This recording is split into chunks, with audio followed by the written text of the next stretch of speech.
నమస్కారం దూరదర్శన్ యాదగిరి వార్తలకు స్వాగతం నేను చందన ముందుగా ముఖ్యాంశాలు చూద్దాం శంషాబాద్ ఎయిర్పోర్ట్ నుండి విదేశాలకు నేరుగా విమాన సేవలు కల్పించాలని కేంద్ర మంత్రి జ్యోతిరాదిత్య సింధియాకు సీఎం కేసీఆర్ వినతి సానుకూలంగా స్పందించిన సింధియా రాష్ట్రంలో 6 ఎయిర్పోర్టుల ఏర్పాటుకు చర్యలు తీసుకుంటామని హామీ డ్రోన్ల సాయంతో ఔషధాలు పంపిణీ చేసిన తొలి రాష్ట్రంగా తెలంగాణ రికార్డ్ వికారాబాద్ లో పైలట్ ప్రాజెక్టును ప్రారంభించిన కేంద్ర మంత్రి సింధియా డ్రోన్ టెక్నాలజీ వినియోగంలో తెలంగాణ దేశానికి ఆదర్శమన్న మంత్రి కేటీఆర్ బేగంపేట ఎయిర్పోర్ట్ లో విమానయాన విశ్వవిద్యాలయాన్ని ఏర్పాటు చేయాలని కేంద్రానికి వినతి గుజరాత్ ముఖ్యమంత్రి పదవికి విజయ్ రూపానీ రాజీనామా కొత్త సీఎం ఎంపికపై నిర్ణయం తీసుకోనున్న బీజేపీ శాసనసభాపక్షం అమెరికాలోని వరల్డ్ ట్రేడ్ టవర్స్ పై ఉగ్రదాడులకు 20 ఏళ్లు పూర్తి వివేకానంద బోధనలు 9/11 వంటి ఘటనలకు పరిష్కారం చూపగలవన్న ప్రధాని మోదీ తూర్పు మధ్య బంగాళాఖాతంలో ఉపరితల ఆవర్తనం రాగల 3 రోజుల్లో రాష్ట్రంలోని పలు ప్రాంతాల్లో వర్షాలు కురిసే అవకాశం కోవిడ్ మహమ్మారిని అరికట్టేందుకు ప్రతి ఒక్కరూ తప్పనిసరిగా మాస్క్ ధరించాలి భౌతిక దూరం పాటించాలి తరచూ చేతులను కడుక్కోవాలి వ్యక్తిగత శుభ్రతను పాటించాలి అర్హత ఉన్న వారందరూ తప్పనిసరిగా వ్యాక్సిన్ వేయించుకోవాలి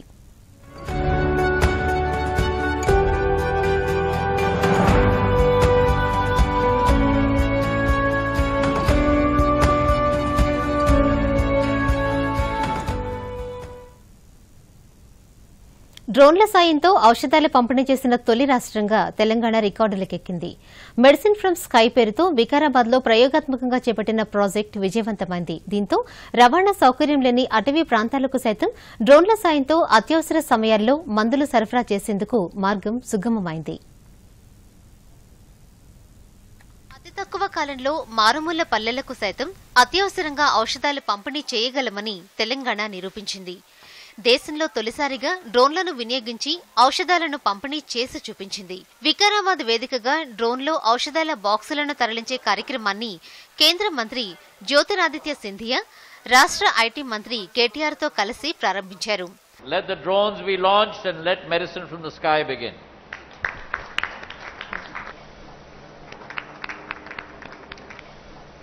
మూడు డ్రోన్లలో ప్రయోగాత్మకంగా మందులు టీకాలు పంపించారు వికారాబాద్ నుండి 5 కిలోమీటర్ల దూరంలో ఉన్న అనంతగిరి ప్రాథమిక ఆరోగ్య కేంద్రానికి డ్రోన్ల ద్వారా ఔషధాలను విజయవంతంగా పంపించారు ఈ సందర్భంగా కేంద్ర మంత్రి జ్యోతిరాదిత్య సింధియా మాట్లాడుతూ డ్రోన్ ద్వారా ఔషధాలు పంపిణీ చేస్తున్న యువతకు అభినందనలు తెలియజేశారు ఇలాంటి టెక్నాలజీని అందించాలన్నదే మోదీ స్వప్నమని గుర్తు చేశారు మెడిసిన్ ఫ్రమ్ ద స్కై ప్రాజెక్టుకు ప్రధాని మార్గనిర్దేశం చేశారని డ్రోన్ టెక్నాలజీ ప్రపంచానికి కొత్త కాంతిని తీసుకొస్తుందని తెలిపారు టెక్నాలజీతోనే దేశ యువశక్తి ప్రపంచానికి తెలుస్తుందన్నారు ये प्रधानमंत्री नरेंद्र मोदी जी का सपना है लेकिन ये पहली बार विश्व के इतिहास में जब पहली बार विश्व में क्रांति आ रही है तो भारत एक फॉलोअर के रूप में नहीं लेकिन भारत एक लीडर के रूप में ड्रोन टेक्नोलॉजी में आगे बढ़ रहा है और आज उसका प्रदर्शन हमने तेलंगाना में देखा है इस medicine from the sky project మంత్రి కేటీఆర్ మాట్లాడుతూ సామాన్యుడికి ఉపయోగం లేని సాంకేతికత వ్యర్థమని రాష్ట్రంలో ఎమర్జింగ్ టెక్నాలజీని ఎంతో ప్రోత్సహిస్తున్నామని తెలియజేశారు అధునాతన టెక్నాలజీతో మందులు సరఫరా చేస్తున్నామని అత్యవసర పరిస్థితుల్లో డ్రోన్ల ద్వారా మందులు రక్తం సరఫరా చేస్తే రోగి ప్రాణాలు కాపాడగలమని అన్నారు ఏవియేషన్ విశ్వవిద్యాలయం ఏర్పాటుకు సహకరించాలని కేటీఆర్ ఈ సందర్భంగా కేంద్ర మంత్రి సింధియాకు విజ్ఞప్తి చేశారు government of Telangana has set up what is called as emerging technologies corridor. We have a policy for each of the emerging technology. Drone is one such technology which we are leveraging extensively. ఇట్లా డ్రోన్ల వల్ల ఎన్ని ఫలితాలు ఎన్ని లాభాలు ఉన్నాయి అంటే లెక్కలేనని ఉన్నాయి మన మైన్స్ లో వికారాబాద్ జిల్లాలో చాలా మైన్స్ ఉన్నాయి ఇక్కడ మైన్స్ లో కూడా ఏ రకమైన కార్యకలాపాలు జరుగుతున్నాయి ఏమైనా అక్రమాలు జరుగుతున్నాయా చూసుకునేదానికి అవకాశం ఉంటుంది పోలీసింగ్ లో కూడా ఔషధాల రవాణాకు వినియోగిస్తున్న డ్రోన్లు గరిష్టంగా 40 కిలోమీటర్ల దూరం 15 కేజీల బరువున్న వస్తువులను తీసుకెళ్లగలవు వీటిని మొదట టీకాలు ఔషధాల పంపిణీకి ఆ తర్వాత దశలో వ్యవసాయ అవసరాలు భద్రత ట్రాఫిక్ అగ్ని ప్రమాద నివారణ విపత్తు సమయంలో పర్యవేక్షణ సహాయక చర్యలు విద్యుత్ లైన్లు, సెల్ టవర్ల స్థితిగతుల పరిశీలనకు వాడుతారు. డ్రోన్లను సమకూర్చేందుకు రాష్ట్ర ప్రభుత్వం 8 సంస్థలతో ఒప్పందాలు చేసుకుంది. ఈ సందర్భంగా డ్రోన్ ద్వారా ఔషధాలు, టీకాలను సరఫరా చేస్తున్న కంపెనీల ప్రతినిధులు, డ్రోన్ తయారీదారులు మాట్లాడుతూ वहाँ पर हम लोगों को वैक्सीनेट कर सकते हैं। आज हमने वैक्सीन कैरी किए हैं और ये तेलंगाना गवर्नमेंट, स्काई एयर हमारे पार्टनर और ब्लू डार्ट, ये 3 कंपनियां जुड़कर इस ड्रोन फ्लाइट को आज स्पॉन्सर किया गया है। Bureau report, Doordarshan news. Shamshabad అంతర్జాతీయ విమానాశ్రయ విస్తరణ, అభివృద్దికి పూర్తి స్థాయిలో సహకారం అందిస్తామని కేంద్ర పౌర విమానయాన శాఖ మంత్రి జ్యోతిరాదిత్య సింధియా హామీ ఇచ్చారు. తెలంగాణ ప్రభుత్వం కోరుతున్న మరో 6 ఎయిర్పోర్టుల ఏర్పాటుకు అవసరమైన చర్యలు తీసుకుంటామని స్పష్టం చేశారు. తెలంగాణలో పలు అభివృద్ది కార్యక్రమాల్లో పాల్గొనడానికి వచ్చిన కేంద్ర మంత్రి సింధియా ప్రగతి భవన్లో ముఖ్యమంత్రి కె చంద్రశేఖరరావుతో మర్యాదపూర్వకంగా భేటీ అయ్యారు. హైదరాబాద్ ఇంటర్నేషనల్ సిటీగా రూపుదిద్దుకుంటోందని, శంషాబాద్ నుండి వివిధ దేశాలకు విమానయాన సౌకర్యాలను మరింతగా మెరుగుపరచాలని కేంద్ర మంత్రిని సీఎం కోరారు. కేంద్ర మంత్రి సింధియా మాట్లాడుతూ హైదరాబాద్ అంతర్జాతీయ విమానాశ్రయ అభివృద్దికి సంపూర్ణ సహకారం అందిస్తామని హామీ ఇచ్చారు. భవిష్యత్తులో హైదరాబాద్ ఎయిర్పోర్ట్ ఇంకా అభివృద్ది కావాల్సిన అవసరం ఉందని అభిప్రాయపడ్డారు. తెలంగాణ రాష్టం నుండి ప్రతిపాదనలో ఉన్న 6 ఎయిర్పోర్టుల్లో ఒకటైన Warangal airport authority land ATR operations త్వరలో ప్రారంభించడానికి చర్యలు తీసుకుంటామని తెలిపారు. నిజామాబాద్ జిల్లా జక్రాన్పల్లి వద్ద ఎయిర్పోర్టుకు సంబంధించిన టెక్నికల్ క్లియరెన్స్ ఇస్తామని చెప్పారు. ఆదిలాబాద్లో ఎయిర్పోర్టును ఎయిర్ ఫోర్స్ ద్వారా ఏర్పాటు చేసే విషయాన్ని తమ మంత్రిత్వ శాఖ ద్వారా పర్యవేక్షిస్తామన్నారు. పెద్దపల్లి జిల్లాలోని బసంత్ నగర్, కొత్తగూడెం, మహబూబ్ నగర్ జిల్లాల్లోని ఎయిర్పోర్టుల్లో చిన్న విమానాలు వచ్చిపోయేలా చేయడానికి పునఃపరిశీలన చేసి తగు చర్యలు తీసుకుంటామని తెలియజేశారు. బీజేపీ రాష్ట కేంద్ర కార్యాలయంలో కేంద్ర మంత్రి జ్యోతిరాదిత్య సింధియా మాట్లాడుతూ తెలంగాణలో బీజేపీ రోజురోజుకు బలపడుతోందని ధీమా వ్యక్తం చేశారు. దుబ్బాక అసెంబ్లీ, జీహెచ్ఎంసీ ఎన్నికల్లో బీజేపీ సత్తా చాటిందని, వచ్చే అసెంబ్లీ ఎన్నికల్లో ప్రజల ఆశీర్వాదం బీజేపీపై ఉంటుందని అన్నారు. जहां 150 सीट म्युनिसिपल कॉर्पोरेशन की होती है, उनमें से 48 सीट भारतीय जनता पार्टी जीतने में सफल हुई। और ये भी आप याद रखिएगा कि हम लोग केवल 100 सीट पर लड़े थे, हम 150 सीट पे नहीं लड़े थे। और उन 100 सीटों में से 48 सीट हम लोग जीत पाए, मतलब करीब करीब 50% सीट हम लोग जीत पाए। और वही स्थिति निजामाबाद की म्युनिसिपल कॉर्पोरेशन की भी रही है, जहां 60 सीट में से 28 सीट भारतीय जनता पार्टी जीती है। मतलब कि केवल 20% सीट टीआरएस जीत पाई, लेकिन 50% सीट भारतीय जनता पार्टी जीत पाई। और वही स्थिति करीब करीब हैदराबाद म्युनिसिपल कॉर्पोरेशन में था, जहां 48 सीट हम लोग जीते और 58 सीट टीआरएस जीती। तो अंतर ज्यादा नहीं है। और हमारा लक्ष्य है आने वाले समय में कि पूर्ण रूप से जनता का विश्वास हम लोग जीत पाएं, ताकि प्रधानमंत्री नरेंद्र मोदी जी के मार्गदर्शन में, हमारे अध्यक्ष जेपी नड्डा जी के सानिध्य में और अमित शाह जी के बर्दाश्त में हम लोग तेलंगाना में एक लोखंडमुखी सरकार आने वाले समय में स्थापित कर पाए। గుజరాత్ రాష్ట ముఖ్యమంత్రి విజయ్ రూపానీ సంచలన నిర్ణయం తీసుకున్నారు. సీఎం పదవి నుండి తప్పుకుంటున్నట్టు ప్రకటించారు. ఈ మేరకు ఆ రాష్ట గవర్నర్ ఆచార్య దేవవ్రతకు రాజీనామా సమర్పించారు. ఆయన పదవీకాలం మరో ఏడాది పాటు ఉంది. మరో 15 నెలల్లో ఆ రాష్టంలో అసెంబ్లీ ఎన్నికలు జరగనున్న వేళ ఈ అనూహ్య పరిణామం చోటు చేసుకోవడం గమనార్హం. రాజీనామా సమర్పించిన అనంతరం రూపానీ మీడియాతో మాట్లాడుతూ రాష్ట అభివృద్ది కోసమే తాను పదవి నుండి తప్పుకున్నట్లు తెలిపారు. నూతన నాయకత్వంలో కొత్త ఉత్సాహం, కొత్త శక్తితో గుజరాత్ అభివృద్ది పథంలో ముందుకు దూసుకువెళ్తుందని ఆశిస్తున్నానన్నారు. రూపానీ రాజీనామాతో తదుపరి ముఖ్యమంత్రి ఎవరా అనే దానిపై ఉత్కంఠ నెలకొంది. తర్వాత సీఎంను ఎన్నుకునేందుకు పార్టీ ఎమ్మెల్యేలు వచ్చే మంగళవారం సమావేశం కానున్నట్లు సమాచారం. సీఎం రేసులో కేంద్ర ఆరోగ్య శాఖ మంత్రి మన్సుఖ్ మాండవీయ, గుజరాత్ ఉప ముఖ్యమంత్రి నితిన్ పటేల్, రాష్ట భాజపా అధ్యకుడు సీఆర్ పాటిల్ పేర్లు వినిపిస్తున్నాయి. వచ్చే ఏడాది డిసెంబర్లో గుజరాత్లో అసెంబ్లీ ఎన్నికలు జరగనున్నాయి. प्रधानमंत्री जी के नेतृत्व में एक नए उत्साह, नई ऊर्जा के साथ नए नेतृत्व में आगे बढ़नी चाहिए। ये ध्यान रखकर मैंने गुजरात के मुख्यमंत्री पद के दायित्व से त्याग पत्र दिया है। సుప్రీంకోర్టులో ముగ్గురు మహిళా జడ్జీలను నియమించడంపై రాష్ట్రపతి రామ్నాథ్ కోవింద్ హర్షం వ్యక్తం చేశారు. ప్రస్తుతం సుప్రీంకోర్టులో 33 మంది జడ్జీలున్నారని, తాజా నియామకంతో సుప్రీంకోర్టులో మహిళా జడ్జీల సంఖ్య 4కు పెరిగిందని ఆయన గుర్తు చేశారు. సర్వోన్నత న్యాయస్థానంలో ఇంతమంది మహిళా జడ్జీలుండడం ఇదే మొదటిసారని తెలిపారు. ఉత్తరప్రదేశ్లోని ప్రయాగ్రాజ్లో జాతీయ న్యాయ విశ్వవిద్యాలయ నిర్మాణానికి శంకుస్థాపన కార్యక్రమానికి ముఖ్య అతిథిగా హాజరైన రాష్ట్రపతి ఈ సందర్భంగా మాట్లాడుతూ కోర్టుల్లో మహిళా జడ్జీల ప్రాధాన్యాన్ని వివరించారు. భారతదేశంలో మొట్టమొదటి మహిళా న్యాయవాది కార్నెలియో నోరాబ్జీ పనిచేసింది ఆదిలాబాద్ హైకోర్టులోనేనని గుర్తు చేశారు. మహిళా సాధికారతలో ఆదిలాబాద్ హైకోర్టు తీసుకున్న ఈ నిర్ణయాన్ని కొనియాడారు. हम सब लोग जानते हैं कि न्यायपालिका में महिलाओं की भागीदारी का एक नया इतिहास रचा गया है।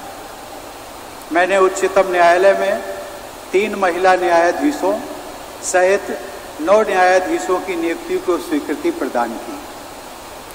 आज उच्चतम न्यायालय में नियुक्त कुल 33 न्यायाधीशों में 4 महिला न्यायाधीशों की उपस्थिति न्यायपालिका के इतिहास में आज तक की सर्वाधिक संख्या है।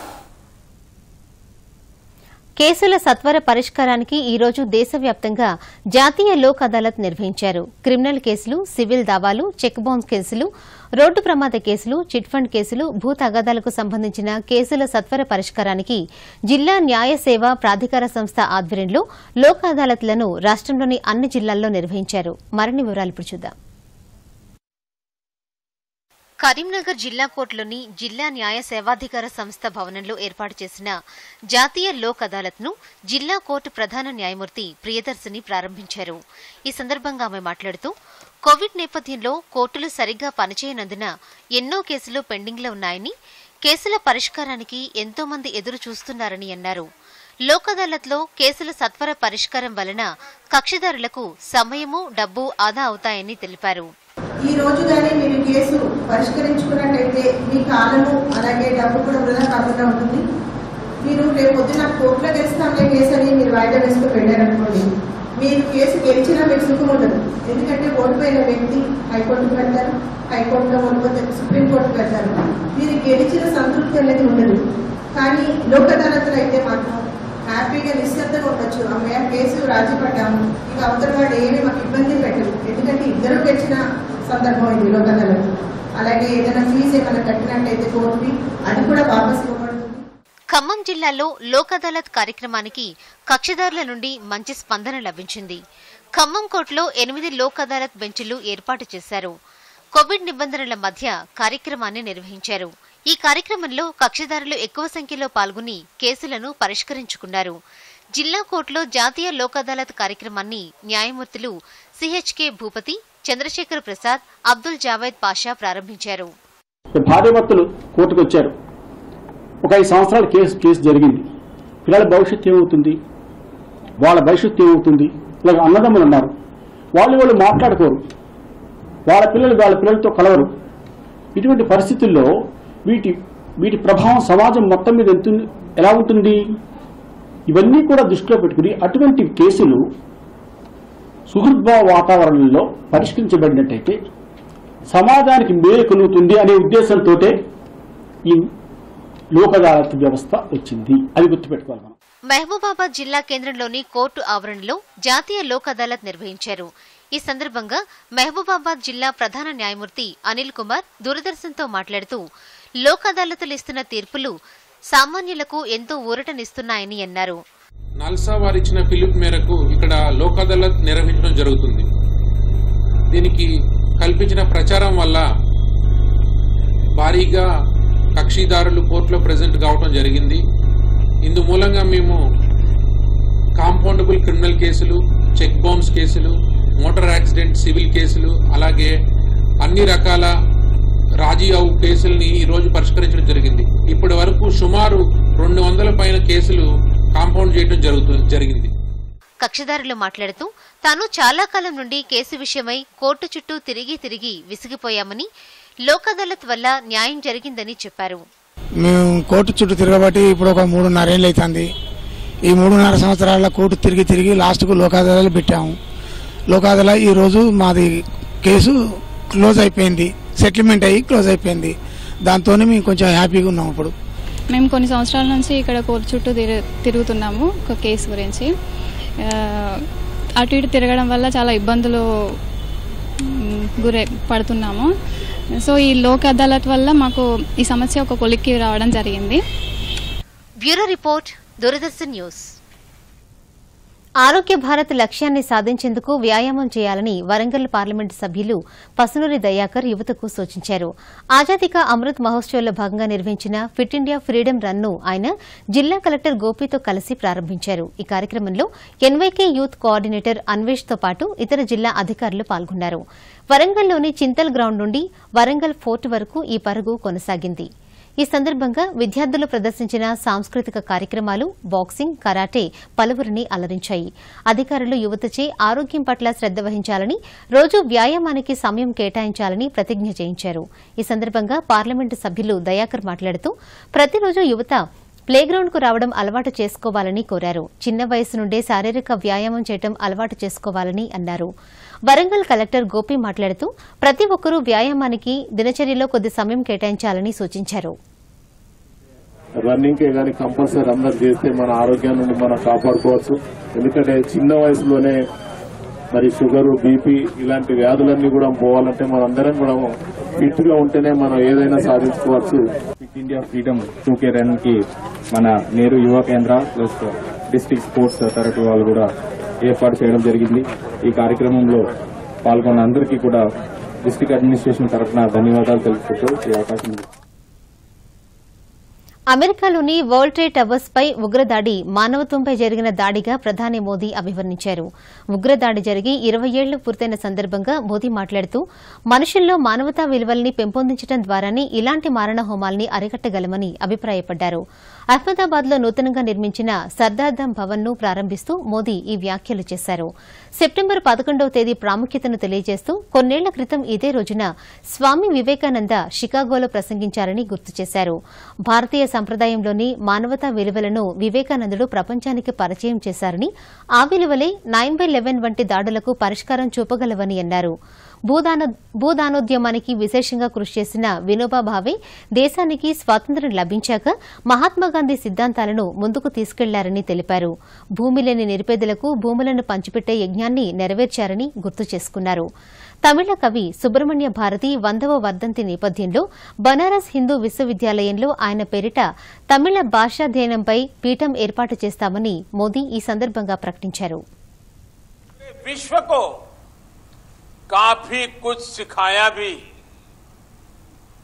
एक सदी पहले ये 11 सितंबर 1893 का ही दिन था जब शिकागो में विश्व धर्म संसद का आयोजन हुआ था। आज के ही दिन स्वामी विवेकानंद ने उस वैश्विक मंच पर खड़े होकर दुनिया को भारत के मानवीय मूल्यों से परिचित कराया था। आज दुनिया ये महसूस कर रही है कि 9/11 जैसी वो त्रासदी भी, जिसे भी 20 साल हुए हैं, त्रासदियों का स्थायी समाधान मानवता के उन्हीं मूल्यों से ही होगा। आज भारत के महान विद्वान, दार्शनिक और स्वातंत्र सेनानी सुब्रमण्यम भारती जी की 100वीं पुण्यतिथि है। सरदार साहब जिस एक भारत श्रेष्ठ भारत का विजन लेकर चलते थे, वही दर्शन महाकवि भारती की तमिल लेखनी में पूरी दिव्यता से निखरता रहा है। इस अवसर पर मैं एक महत्वपूर्ण घोषणा भी कर रहा हूं। बनारस हिंदू यूनिवर्सिटी में सुब्रमण्यम भारती जी के नाम से एक चेयर स्थापित करने का निर्णय किया गया है। तमिल టీఆర్ఎస్ ప్రభుత్వం పేదల సంక్షేమానికి పెద్దపీట వేస్తుందని మంత్రి హరీష్ రావు అన్నారు. కరీంనగర్ జిల్లా హుజూరాబాద్ లో పర్యటించిన ఆయన వైఎస్ఆర్ఎస్పీ కెనాల్ వద్ద 10 ఎకరాల స్థలంలో పేదల కోసం నిర్మించబోయే ఇళ్ల స్థలంలో మంత్రి గంగుల కమలాకర్తో కలిసి కేసీఆర్ ఆటోనగర్ కు భూమి పూజ చేశారు. అనంతరం లబ్దిదారులకు పట్టాలు అందజేశారు. మెకానికుల కోసం ఏ సహాయమైనా చేస్తామన్నారు. 350 మంది కార్మికుల సౌకర్యాలు, రోడ్లు, ఇతర భవన నిర్మాణాల కోసం 3 కోట్లు మంజూరు చేస్తున్నామని అన్నారు. టీఎస్ఐసీ నుండి నిధులు మంజూరు చేస్తున్నామని తెలిపారు. కిరాయికున్న వాళ్ళకు కూడా ప్రభుత్వ స్థలంలోనే ఇల్లు కట్టించి మీకు డబుల్ బెడ్రూమ్ ఇల్లు ఇప్పించే కార్యక్రమం కూడా చేపిస్తామని చెప్తారు. ఇవాళ మన టీఆర్ఎస్ ప్రభుత్వం అంటేనే సంక్షేమానికి మారుపేరు టీఆర్ఎస్ పార్టీ.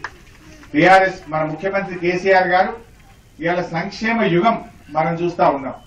ఇంతకుముందు ఆడపిల్ల పెళ్లి పెట్టుకుంటే ₹1 అన్న ఏ ముఖ్యమంత్రి గారు ఏ ప్రభుత్వం అన్న ఇచ్చేదా? కాంగ్రెస్ గవర్నమెంట్ ఉండే, తెలుగుదేశం వాళ్ళు బీజేపీలో కూడా పొత్తుల గవర్నమెంట్ ఉండే. మన ఉమ్మడి ఆంధ్రప్రదేశ్ లో ఆడపిల్ల పెళ్లికి సాయం చేసిన మొదటి ముఖ్యమంత్రి భారతదేశంలో మన ముఖ్యమంత్రి కేసీఆర్ గారు. ఇన్ని సంవత్సరాలు తెలంగాణ ప్రభుత్వంలో చాలా మంది నిరుపేదలు, స్కూటర్ మెకానికులు, వెల్డింగ్ షాపులు, రెగ్జిన్ వర్క్స్, లేత్ మిషన్లు కిరాయిలు కట్టలేక ఆ కిరాయిలు ఇబ్బంది పడ్డ పరిస్థితులే. దరఖాస్తు ఇచ్చిండ్రు, దండం పెట్టినా కూడా కనికరించలేవరు. కానీ ఈ రోజు గౌరవ ముఖ్యమంత్రి గారు కేసీఆర్ గారికి మన హరీష్ రావుకు చేరవేయడం, నిరుపేదలు గూడు లేదు, కిరాయిలు కట్టుకోలేరు కాబట్టి వీళ్ళకు ఒక గూడు వేయాలి, ఆటో యూనియన్ ఆటో నగర్ పెట్టాలి అని చెప్పి చెప్పడమే, వెనువెంటనే భూమి ఇవ్వడం వల్ల మీరందరూ కాదు రాత్రే కేసీఆర్ ఆటో నగర్ అని మీరు బోర్డు నిలబెట్టుకున్నారు. మీరే నిలబెట్టుకునే కాదు సార్, ఇది మా అందరికి కూడా భూమి పూజ కార్యక్రమం అంటే మాకు గృహప్రవేశం, మేమందరం ఇంకా భార్య పిల్లలతో వస్తామని చెప్పి రాత్రి అనుకోవడం, వెనువెంటనే మీరందరూ పిల్లాపాపతులు వచ్చి ఈ భూమి పూజ కార్యక్రమం చేసుకుంటున్నాం. త్వరలో జరగనున్న ఉత్తరప్రదేశ్ ఎన్నికల్లో మళ్లీ బీజేపీయే అధికారంలోకి వస్తుందని ఆ పార్టీ జాతీయ అధ్యకుడు జేపీ నడ్డా ధీమా వ్యక్తం చేశారు. యూపీ ఎన్నికలపై చేసిన సర్వేలు కూడా ఇవే ఫలితాలను చూపుతున్నాయన్నారు. న్యూఢిల్లీలోని బీజేపీ కార్యాలయంలో బూత్ విజయ్ అభియాన్ కార్యక్రమాన్ని ప్రారంభించిన అనంతరం మీడియాతో మాట్లాడుతూ ప్రధానమంత్రి నరేంద్ర మోదీ నాయకత్వంలో కులతత్వం, మతతత్వం, వారసత్వం, రాచరికం అన్ని అంతమొందాయని అన్నారు. మోదీ నాయకత్వంలో 2017లో జరిగిన యూపీ అసెంబ్లీ ఎన్నికల్లో బీజేపీ 325 స్థానాలను గెలుచుకుందని, అలాగే 2014, 2019 లోక్సభ ఎన్నికల్లో అత్యధిక స్థానాలు బీజేపీనే గెలిచిందని గుర్తు చేశారు.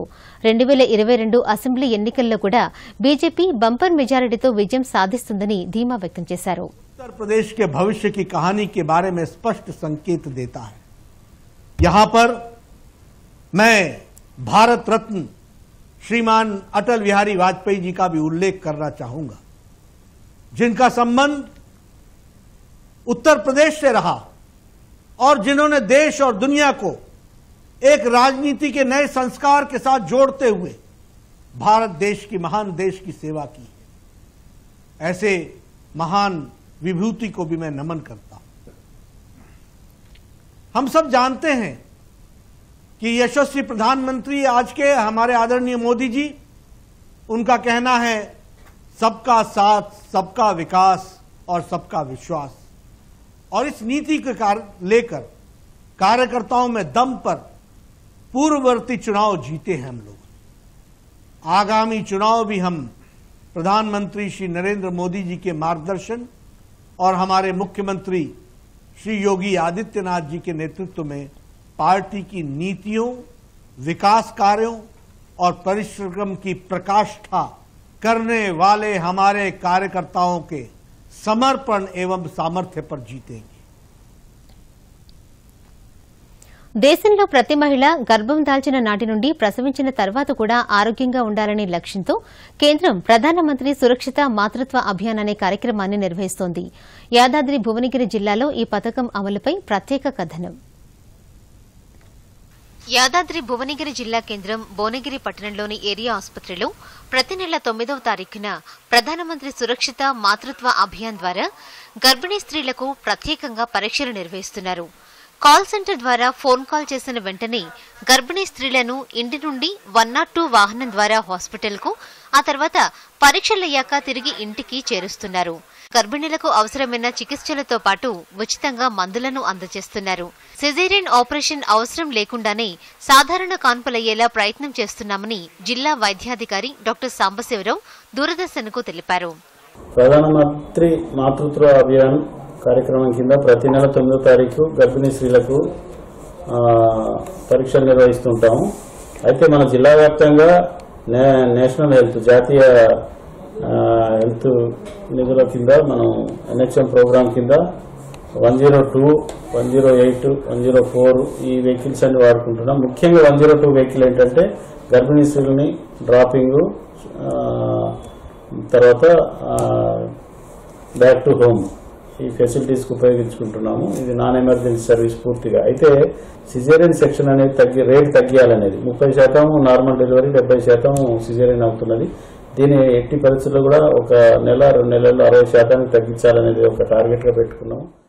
ప్రధానమంత్రి సురక్షిత మాతృత్వ అభియాన్ పథకం ద్వారా అందుతున్న సేవల పట్ల ఎంతో మంది గర్భిణీలు సంతృప్తి వ్యక్తం చేస్తున్నారు.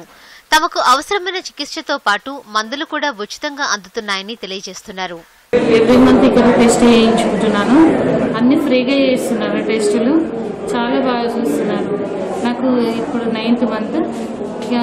ఎవ్రీ మంత్ ఇక్కడే చేయించుకుంటున్నాను.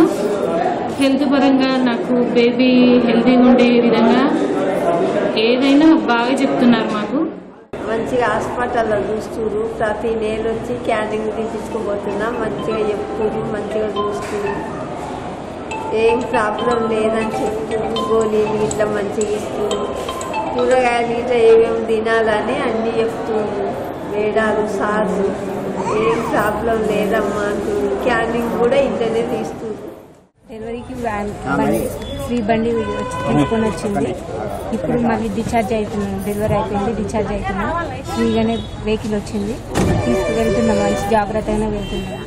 నిరంతరం వైద్యుల పర్యవేక్షణ ద్వారా గర్భిణీలకు ఎటువంటి ఆరోగ్య సమస్యలు లేకుండా చూసేందుకు ప్రధానమంత్రి సురక్షిత మాతృత్వ అభియాన్ తోడ్పడుతుందని చెప్పవచ్చు. Bureau report, Doordarshan news.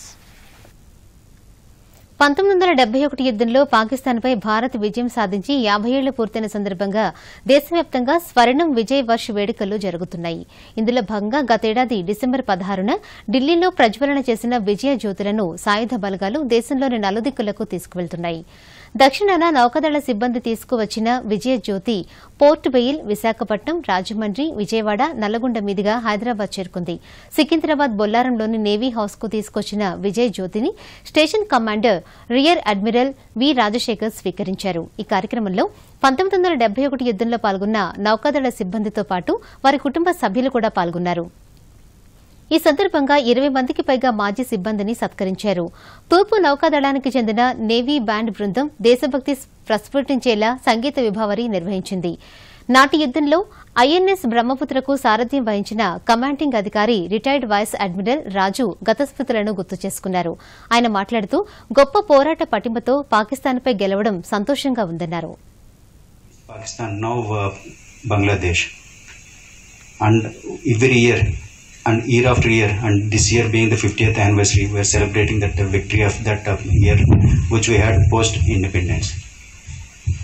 We are very lucky to have veterans who were at sea in the operations in West Coast near Chittagong and fighting and keeping their lives at risk and bringing that glory and giving us an opportunity to celebrate like this. On the basis that millions and millions of refugees were coming across into Indian territory to escape the atrocities being conducted by the Pakistan army there. And to that they came and asked us for help, which was provided by the Indian Armed Forces. తూర్పు మధ్య బంగాళాఖాతం పరిసర ప్రాంతాల్లో సముద్ర మట్టానికి 7.6 కిలోమీటర్ల ఎత్తులో ఉపరితల ఆవర్తనం ఆవరించి ఉందని హైదరాబాద్ వాతావరణ కేంద్రం తెలిపింది. దీని ప్రభావంతో బంగాళాఖాతంలో అల్పపీడనం ఏర్పడే అవకాశం ఉందని వెల్లడించింది. ఈ అల్పపీడనం వాయుగుండంగా మారే అవకాశం ఉందని హైదరాబాద్ వాతావరణ కేంద్రం తెలిపింది. ఈ ప్రభావంతో రాగల 3 రోజుల్లో తెలంగాణలో ఉరుములు, మెరుపులతో కూడిన ఓ మోస్తరు వర్షాలు కురిసే అవకాశం ఉందని వెల్లడించింది. వార్తలు ముగించే ముందు ముఖ్యాంశాలు మరొకసారి చూద్దాం. దూరదర్శన్ యాదగిరి వార్తలను ఇప్పుడు సోషల్ మీడియాలో కూడా చూడవచ్చు. యూట్యూబ్ అయితే డీడీ న్యూస్ తెలంగాణ, ట్విట్టర్ అయితే DD news Telangana @DD Yadagiri news మరియు ఫేస్బుక్ అయితే డీడీ న్యూస్ తెలంగాణలో చూసి సబ్స్క్రైబ్ చేసి లైక్ చేయండి, షేర్ చేయండి. శంషాబాద్ ఎయిర్పోర్టు నుండి విదేశాలకు నేరుగా విమాన సేవలు కల్పించాలని కేంద్ర మంత్రి జ్యోతిరాదిత్య సింధియాకు సీఎం కేసీఆర్ వినతి. సానుకూలంగా స్పందించిన సింధియా రాష్ట్రంలో 6 ఎయిర్పోర్టుల ఏర్పాటుకు చర్యలు తీసుకుంటామని హామీ. డ్రోన్ల సాయంతో ఔషధాలు పంపిణీ చేసిన తొలి రాష్ట్రంగా తెలంగాణ రికార్డ్. వికారాబాద్లో పైలట్ ప్రాజెక్టును ప్రారంభించిన కేంద్ర మంత్రి సింధియా. డ్రోన్ టెక్నాలజీ వినియోగంలో తెలంగాణ దేశానికే ఆదర్శమన్న మంత్రి కేటీఆర్. బేగంపేట ఎయిర్పోర్టులో విమానయాన విశ్వవిద్యాలయాన్ని ఏర్పాటు చేయాలని కేంద్రానికి వినతి. గుజరాత్ ముఖ్యమంత్రి పదవికి విజయ్ రూపానీ రాజీనామా. కొత్త సీఎం ఎంపికపై నిర్ణయం తీసుకోనున్న బీజేపీ శాసనసభాపక్షం. అమెరికాలోని వరల్డ్ ట్రేడ్ టవర్స్ పై ఉగ్రదాడులకు 20 ఏళ్లు పూర్తి. వివేకానంద బోధనలు 9/11 వంటి ఘటనలకు పరిష్కారం చూపగలవన్న ప్రధాని మోదీ. తూర్పు మధ్య బంగాళాఖాతంలో ఉపరితల ఆవర్తనం. రాగల 3 రోజుల్లో రాష్ట్రంలోని పలు ప్రాంతాల్లో వర్షాలు కురిసే అవకాశం.